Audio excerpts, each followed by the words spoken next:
एक गांव में एक नाई रहता था। वो नाई आलसी और कामचोर था। वो दरिद्र हो गया था। बहुत कठिनाई से उसकी गुजर बसर हो रही थी। एक दिन उस नाई की पत्नी ने उससे कहा, जाओ जी, घर से बाहर जाओ और कुछ कमा कर लाओ। अब बिना धन के गुजारा करना मुश्किल हो गया है। जाओ, धन कमा कर लाओ। अरे कुछ तो होगा घर में, उसमें चल जाएगा। कुछ भी नहीं है। अब तुम यहाँ से निकलो और कुछ काम करो। खाली हाथ नहीं आना, कुछ कमा कर लाना। अब नाई अपने झोले में उस्तरा, कैंची, कंघी और आईना लेकर घर से चल पड़ा। वो दूसरे गांव की ओर जा रहा था। रास्ते में विश्राम करने के लिए वो एक बड़े पेड़ के नीचे बैठ गया। थोड़ी ही देर में थकावट के कारण उसकी आंख लग गई।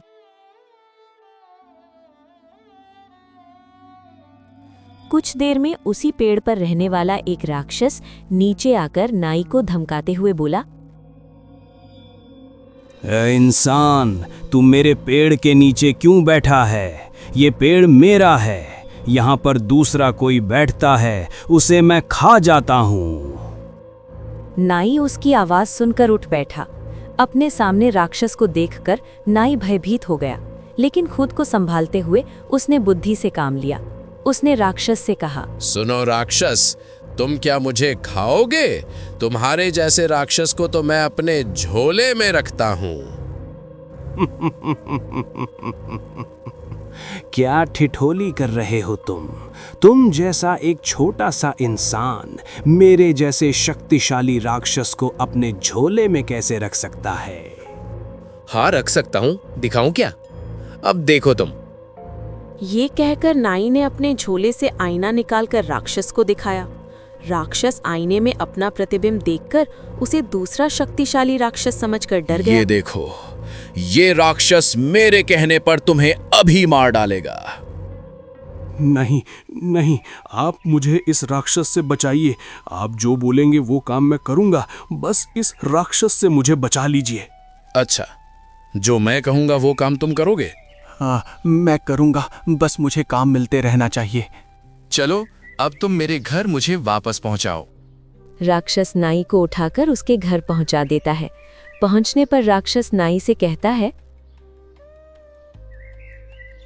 अब आप मुझे दूसरा काम बताइए। जाओ, मेरे लिए खेत बनाकर उसमें फसल उगाओ। राक्षस खेत बनाकर उसमें फसल उगाता है।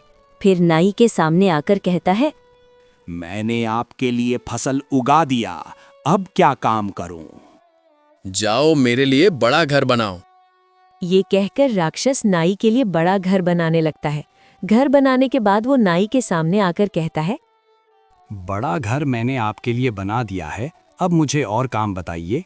ठीक है, अब मेरे घर की साफ सफाई, लिपाई पुताई करके मेरे घर के बाहर चारों ओर की साफ सफाई कर दो। राक्षस नाई के घर बाहर की साफ सफाई, लिपाई पुताई करके वापस नाई के सामने आकर कहता है,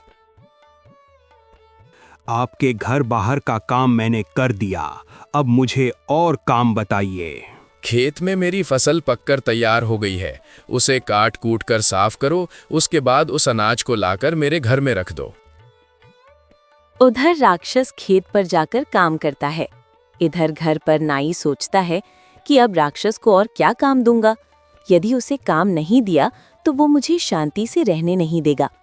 फिर वो अपनी पत्नी से पूछता है, अरे भाग्यवान, सुनती हो? इधर आना जरा। हाँ जी, अभी आई। इस राक्षस के लिए ऐसा कोई काम बताओ जिसे वो कभी पूरा न कर सके और यहाँ वापस ना आए। तब नाई की पत्नी ने कुछ सोचकर नाई के कान में फुसफुसाकर कुछ कहा। तब तक राक्षस नाई के घर में अनाज भर देता है। फिर नाई के सामने आकर कहता है, मैंने अनाज का काम कर दिया, अब मुझे कोई और काम बताइए। ठीक है, अब उस आसमान की ओर देखो।